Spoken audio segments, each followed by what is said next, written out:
ব্যক্তি অসুস্থ ব্যক্তিকে দেখতে গেল।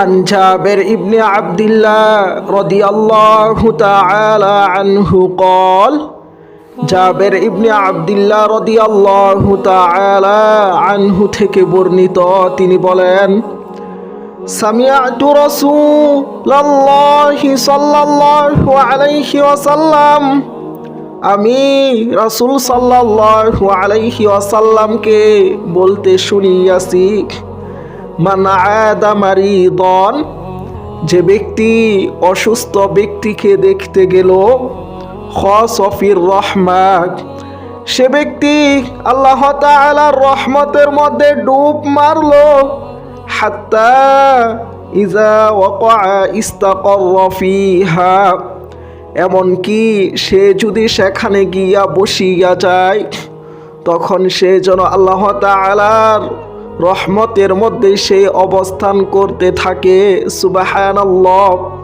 হাদিসটি হচ্ছে আদাবুল মুফরাদের হাদিস, হাদিসের মান সহিহ। আন সাওবান রাদিয়াল্লাহু তাআলা আনহু আনিন নবী সাল্লাল্লাহু আলাইহি ওয়াসাল্লাম, সাওবান রাদিয়াল্লাহু তাআলা আনহু রাসূল সাল্লাল্লাহু আলাইহি ওয়াসাল্লাম থেকে বর্ণনা করিয়াছেন, আইদুল মারিদ, যে ব্যক্তি অসুস্থ ব্যক্তিকে দেখতে যায়, ফি মাখরাফাতিল জান্নাহ, সে ব্যক্তি জান্নাতের ফল বাগানের মধ্যে অবস্থান করতে থাকে, হাত্তা ইয়াতিয়া, যতক্ষণ না পর্যন্ত সে সেখান থেকে ফিরিয়া না আসে। হাদিসটি হচ্ছে মুসলিম শরীফের হাদিস।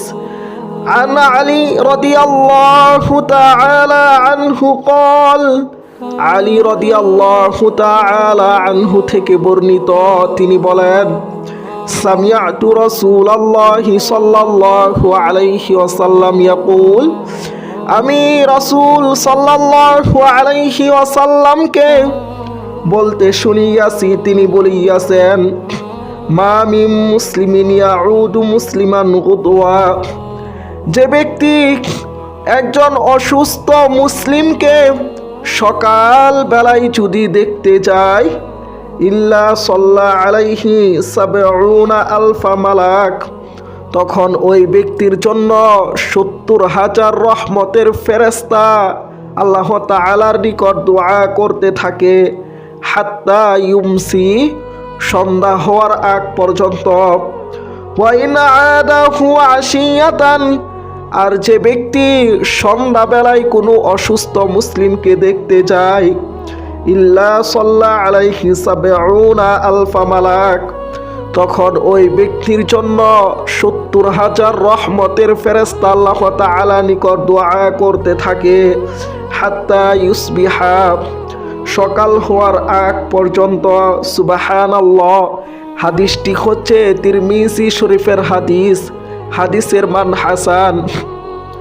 এই জন্য মেরা ভাই দুস্থ বুজুর্গ, যে আমরা অসুস্থ ব্যক্তিকে আমরা দেখতে যাই, কারণ অসুস্থ ব্যক্তিকে দেখতে যাওয়া এটা হচ্ছে অসুস্থ ব্যক্তির জন্য হক পাওনা। সে ব্যাপারে বুখারী ও মুসলিম শরীফের একটা হাদিস শোনাই। আন আবি হুরাইরা রাদিয়াল্লাহু তাআলা আনহু আন্না রাসূলুল্লাহি সাল্লাল্লাহু আলাইহি ওয়াসাল্লাম ইয়াকুল, আবু হুরাইরা রাদিয়াল্লাহু তাআলা আনহু থেকে বর্ণিত, তিনি বলেন, রাসূল সাল্লাল্লাহু আলাইহি ওয়াসাল্লাম ইরশাদ ফরমাইয়াছেন, হাক্কুল মুসলিমি আলাল মুসলিমি খামসুন, একজন মুসলমানের উপর অন্য আরেকজন মুসলমানের ৫টি হক রইয়াছে। ১ নাম্বার হচ্ছে রদ্দুস সালাম, সালাম দিলে সালামের উত্তর দেওয়া। ওয়া ইয়াদাতুল মারিদ, ২ নাম্বার হচ্ছে অসুস্থ ব্যক্তিকে দেখতে যাওয়া। ওয়া ইত্তিবাউল জানাজা, ৩ নাম্বার হচ্ছে জানাজার নামাজের মধ্যে অংশগ্রহণ করা। ওয়া ইজাবাতুদ দাওয়া, ৪ নাম্বার হচ্ছে দাওয়াত দিলে দাওয়াত কবুল করা। ওয়া তাশমিতুল আতিস, ৫ নাম্বার হচ্ছে হাসি দিলে হাসির জবাব দেওয়া। এই জন্য মেরা ভাই দুস্থ বুজুর্গ, এখানে আমাদের উদ্দেশ্য হচ্ছে অসুস্থ ব্যক্তিকে দেখতে যাওয়া। এটা হচ্ছে একজন মুসলমান অপর মুসলমানের দায়িত্ব এবং